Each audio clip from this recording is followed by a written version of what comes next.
Hey guys, it's your girl Me-Anie here. I am trying the live feed for more of my vlog videos, or just more of my videos, period, because I'm still having issues with iMovie and messing up when it comes to editing. And look at my underarm fat. This is ridiculous. Y'all got underarm fat too? Forgive me. Anyhow, yeah, iMovie is still messing up, and I don't want that to hinder me putting these videos out there and talking about what I feel I need to be speaking on. Stuff is about to fall. So I think I'm pretty sure I covered a lot of the stuff that I want to talk about today, but I'm going to try my best to explain it from an angle that I think I overlooked, to give you guys a lot more information on the ask, believe, receive process and what you need to do in order to, get things that manifest, get things that you are trying to work towards. And it's so fresh for me because right now I'm working on something that I want, and I called to check on it, and it's not working out. It's not working out right now. So, going back to asking for anything. And it was really funny that I reached out to, someone told me yesterday to reach out to Jasmine. I had a question for her, but I didn't know that while I was talking to her, I was going to, speak to her about something that she was going through and kind of offer information and kind of clarify things. So that was really amazing. That just goes to show, like, when the spirit tells you to do something, do something. And I'm hoping that me talking about this is going to help more people as far as manifesting and getting things together that they want to happen. So one thing that I really forgot to tell you guys on the last video is to give whatever that you're looking for, whatever you're trying to attract, whatever, if it's a new job, a new home, a new car, a damn man. If you're trying to attract any of this stuff, you need to give it an expiration date. So I have a list here because I don't want to veer too far off, because I'm not going to be able to edit it. You have to do it. You have to do it just like a bank. When you go into a bank to borrow money, it's a set of questions that they ask you. And you need to be as specific as you can, because when you do this, you're putting all this stuff out there into the universe, as I said many times. You're putting all this stuff out there into the universe. And you're letting it know, you're letting the universe know, you're letting God know, this is what I want. This is why I want it. This is how I want it to be. I want it to happen at this point in time. So some of the things that you need to be clear about, and I wrote it down here, you need to be clear about what it is that you want. So exactly what job are you looking for? What kind of home are you looking for? Is it an apartment? Is it a townhouse, a single family home, upstairs, downstairs, a flat? What are you looking for? Be very specific about what you're looking for. The next thing is why? Why are you looking for this? Why are you looking for this job? Is it just for money? Is it because you want to gain experience on something? Is it because you want to, grow and develop? Say why. And all this is going to come into full circle a little bit later. So your what, your why. You also want to say when. When do you want it? That's your expiration date. When do you want this thing to happen? When do you want this job? Give it an expiration date that's realistic to you. If tomorrow or 2 days from today is realistic to you and your faith is that strong, then set it for tomorrow or 2 days from today. If you want to give it a week, 2 weeks, however long you think it's going to take for you to manifest it, go with that frame of time, okay? The next thing you want to do is how much, if it's a job, how much are you looking to get paid? And break it down. People always say, I want more money. I want more money. I can give you $1 today. You have more money. You have more money than you had before I gave you the $1. So you need to be specific. How much money do you want to make per hour? How much money do you want to be? How much money do you want as a salary? Do you want bonuses? Stuff like that. Be very specific about it. So the next thing is, where is there a location? Because you might end up getting the job, but then you have to move to California, or you have to move to Alabama, and those might not be places that you want to move to. So be very specific. If it's in a certain mall, a certain area, a certain plaza that you want to work in, say, okay, I want this job at this location. And you say all this into where, what, when, how much, and why. And the reason you're doing all this is because God already knows what you're going to ask for. After you ask for one thing, God already knows what you're going to ask for next. And it might not seem like it to you, but all this stuff is going to come into, it's all going to connect. So I'll use myself as an example because a lot of this stuff that I'm talking about is really fresh for me. And, you know, I'm trying not to let it affect me. So right now, I signed up for school, and I was really struggling between whether to make sure I secure my job first or should I sign up for school. Because as you guys know, since all this stuff happened, I could have had a baby. I haven't been in a like corporate setting or a regular job in over 9 months. I could have had a damn baby, okay? So it's been that long. I feel as though I have Siler at such a great place that he's like always up under me. I think I have him in such a great place right now that I'm able to go back out into the workforce and leave him at home and not have to worry about him too much. Oh, and his new name is Walker because nothing to do with Walking with the Dead, Walking of the Dead, or whatever that show is called. Nothing to do with that, but putting it out in there, putting it into existence that baby is going to walk again. He took a couple steps again a few days ago, but I lost my train of thought. My attention span, if I don't stay on track, is so crazy. But I was going back and forth between whether I wanted to sign up for school, what school I was going to sign up for, and do I want to make sure I have a job before doing so. And I started thinking about it. I was like, okay, if I'm waiting for this job to manifest before I sign up for school, I'm not really using my faith there. I'm not putting my faith to the test, So I said, you know what?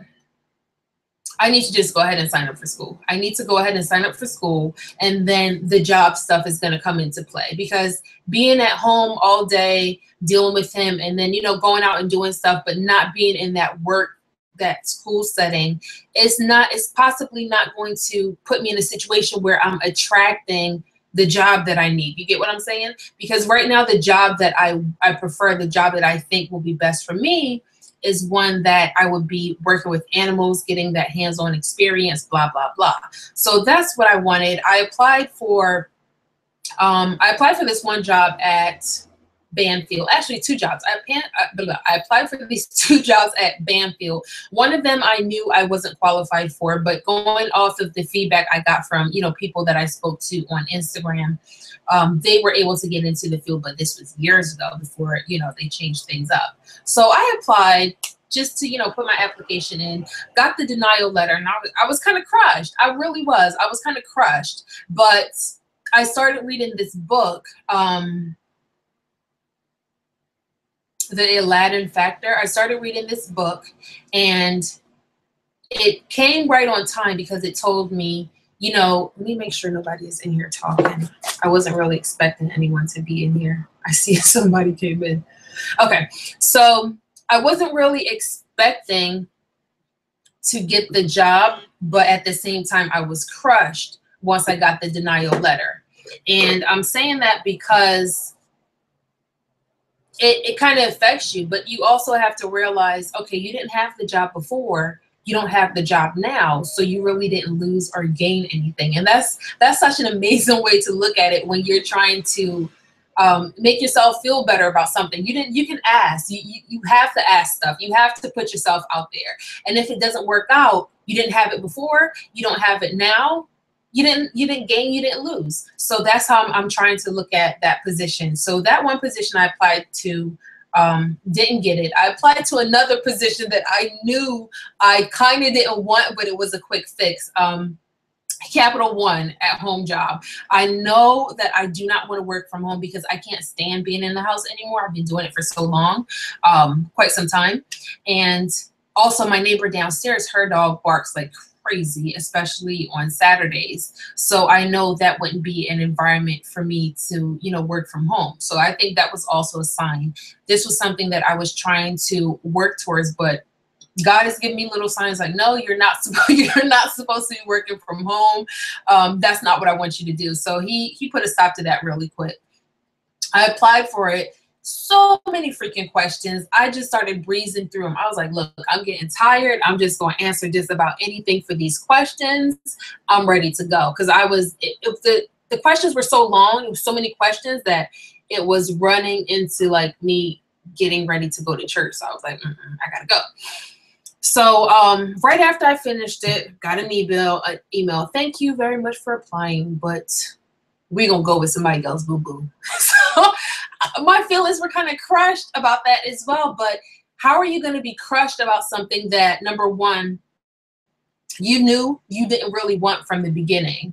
Number two, it's not part of your destiny. Number three, you're looking for a quick way out. You're not willing to put in the work. So why are you crushed? So that's what I had to tell myself. I was really crushed because it was like 2 days in a row. I got 2 denial letters and it was kind of wearing on me. But the fact that I'm reading The Aladdin Factor right now, and it's all about, you know, asking for what you want. You never know if you don't ask.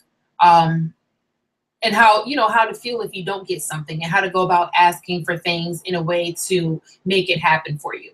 So that book came right on time because it really made me realize, like, look, you didn't have these jobs before. You don't have them now. So you're really not gaining or losing anything. So that was one point I wanted to stress to you guys.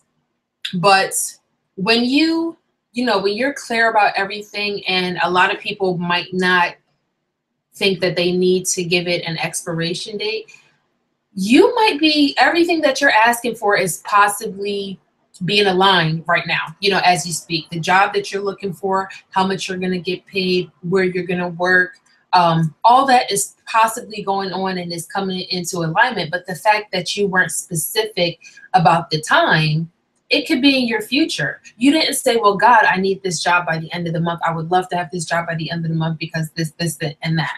You weren't specific. You didn't say, I want it at this time. So you can't blame them for not giving it to you in a certain amount of time, you know? So that's also something that you really need to put into consideration. Put that into the little plan that you have. If you're doing a visionary board, if you're just writing it down, write it down, make it happen. Make sure you include that because it's very, very important.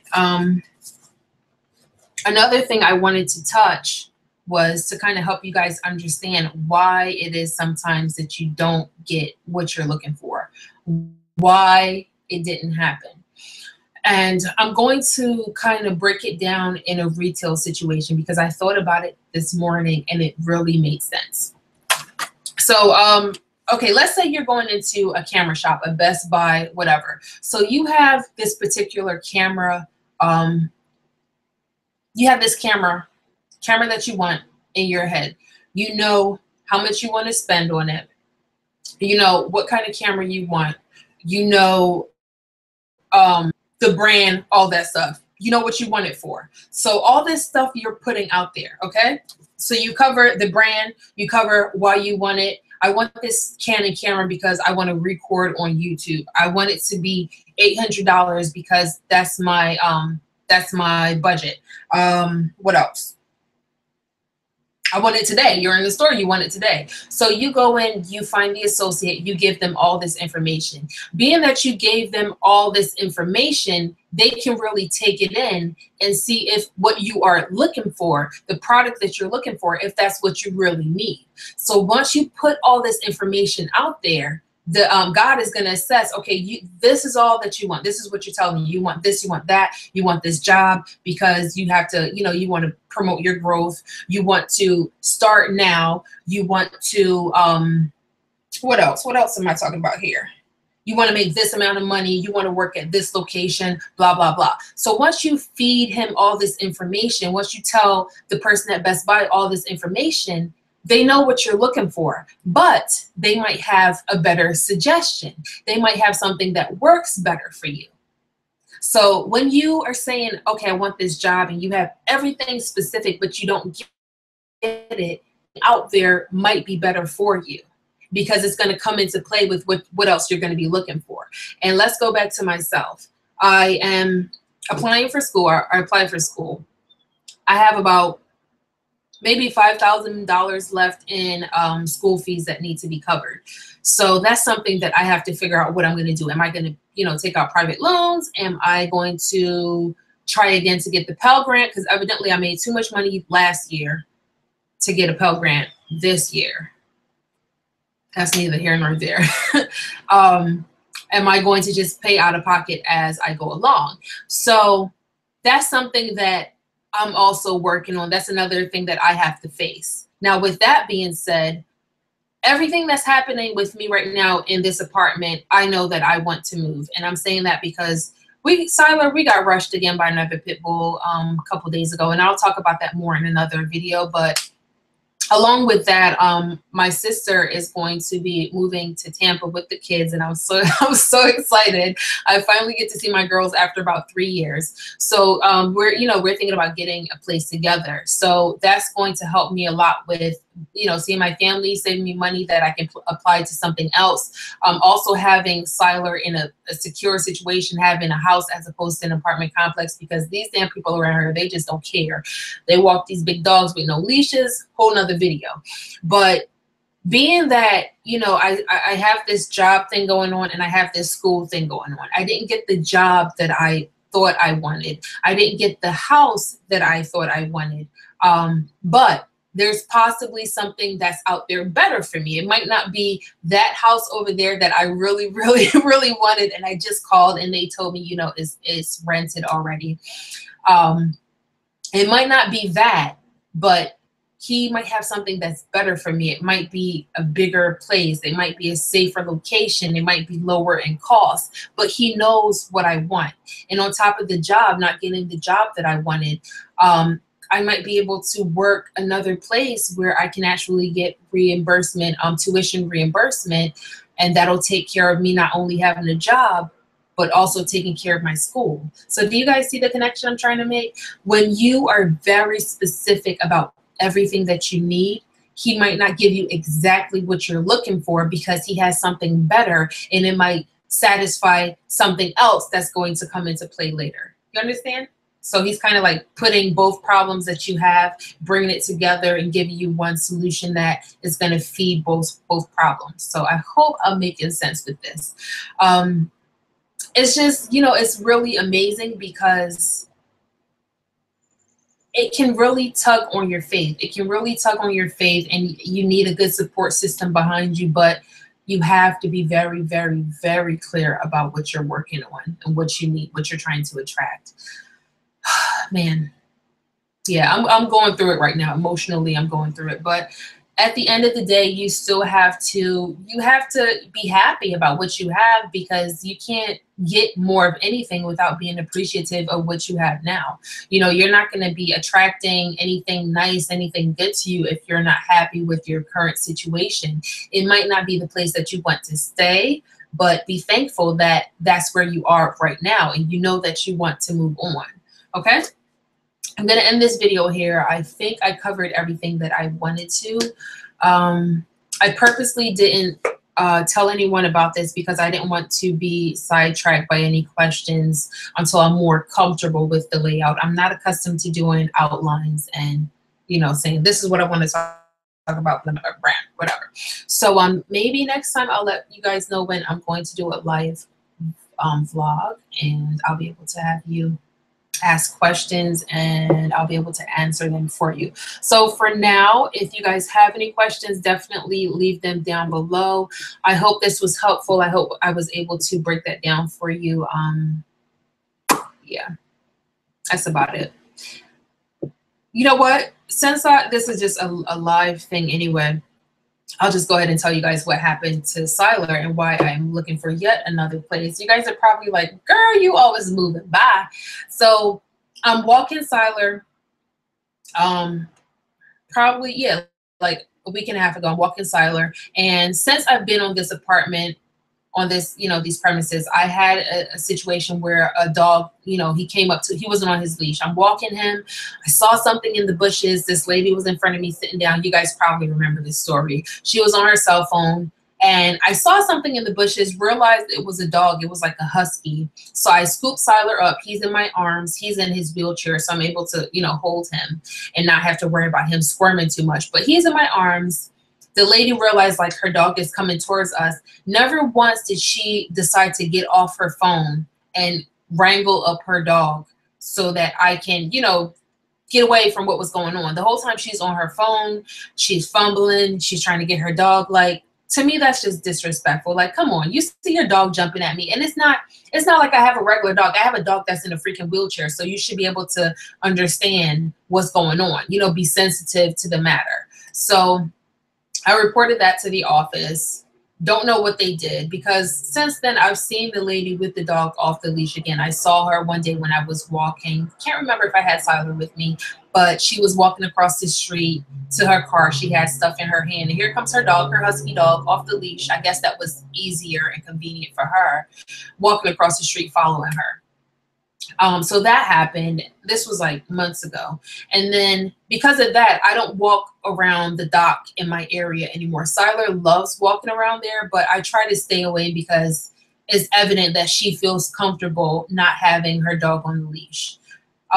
So I kind of, stay closer to home. The people that live next to me, we built up this rapport. We know each other's dogs. We know who gets along, who doesn't get along. So I'm gonna pretty much get along with all the dogs that's right outside of my apartment, because I have 3 people next to me, 2 on one side, 1 on the other. So Siler gets along with each of them. There's some of them that don't get along with each other, but he's fine. So I stay on the inside of the area that we walk on. We stay on the center part. So I'm walking around.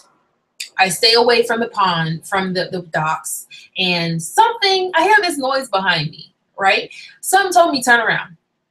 I turn around, and I swear to you guys, I felt like I was in a movie. It was slow motion. This dog was charging towards us. It was a pit bull, and he was charging. So something snapped me out of like my daze, and I grabbed Siler up again. He's in his wheelchair. I grab Siler, and this dog comes over and he starts jumping on me. I have him all the way up here. This dog is jumping. He must have been about maybe 70 pounds, jumping up on me all over. So I'm turning around with him, and Siler, he'd been through this twice before, getting attacked by another pit bull. So he's starting to growl and bark at this dog. And the owner starts running over, and he's chasing around trying to catch the dog. The dog thinks that he's playing, and in between running from the owner, the dog is jumping on me. At one point, he jumped on me so hard, the force that he did it with, his weight just like made my knees buckle. So I kind of like went back, and my knees buckled a little bit. And this went on for it felt like maybe a minute and a half, where this guy was chasing the dog, and the dog was jumping all over me. I had just got dressed to go to church, and I got the dog putting paws like all over me. So he finally caught the dog, and he was like, "Oh, I'm so sorry. I'm so sorry." At that point, I was just really thankful that nothing happened to Siler, that I was able to respond in such a quick way, pick Siler up, and not have anything happen.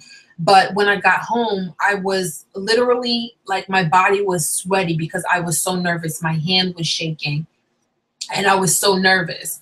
But after, I just kept thinking like, okay, I'm really thankful that nothing happened. Few days went by, and I didn't report it to the office at that time. But as I was walking, I realized how it was kind of affecting how comfortable I felt. Every time I was walking around the apartment, I kept looking behind me to make sure no dog was following, coming out of anywhere. I kept looking behind me. I didn't feel comfortable. I don't really feel safe. And I have to walk him every 4 hours. So I'm constantly outside. I'm not outside morning and then evening with him. It's like 4-hour increments throughout the day. I'm walking him. So every time I go outside, I'm kind of like looking around like, okay, there's some dogs over here. I don't see anything, constantly, And another day when I was walking him, I had 2 little dogs come up to us off the leash. And normally that doesn't go so well, because the dogs are kind of scared of the contraption he's in. It kind of make him look like he's moving funny. And I don't know if they take that as aggression or whatever the case is. But most dogs kind of snap at him, even though Siler's a really sweet dog. Most dogs snap at him once it's time to pull away. But these dogs were fine. It was just like, you know, the fact that they were off the leash and I didn't know what was going to happen. And as I was walking home some more, this other guy, he has this beautiful, beautiful gray, it looks like a greyhound, but whatever kind of dog it is, beautiful dog. He's out there playing frisbee with the damn dog. So then I stop in my tracks and I start walking another way because I didn't want to walk by and have this dog, whether he's, I don't know the dog. I don't know if he's nice, playful, aggressive, what. I don't want to have him charge at me, charge at Siler get him like offended or put him on his offensive side. I don't want to do that. So again, I had to change my path just to walk my damn dog around the complex.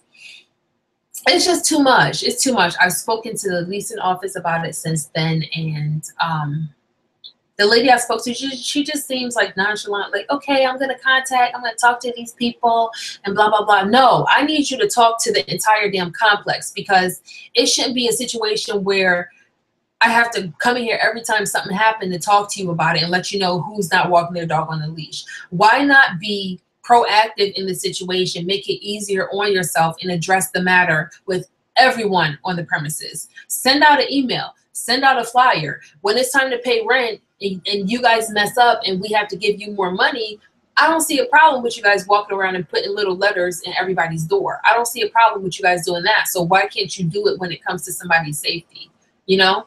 So I'm just at the point where I don't think apartment complexes are going to be good for us right now and everything that we're going through. I don't want any kind of, I don't want to digress with the therapy, because he's doing really, really well. He's starting to take, you know, steps here and there, standing up more and more every day. So I want to keep that going. And I don't feel comfortable. I don't feel like they're really going to do anything about it, but I'm going to address it with whoever is above her, the property manager, whoever is above them. But that's about it for this video, guys. I figure I would just go ahead and tell you about that on the end. Until next time, guys, keep rising. Baby is on the floor right under me. We're going to go walk him before it rains. Bye, guys. Stop the broadcast.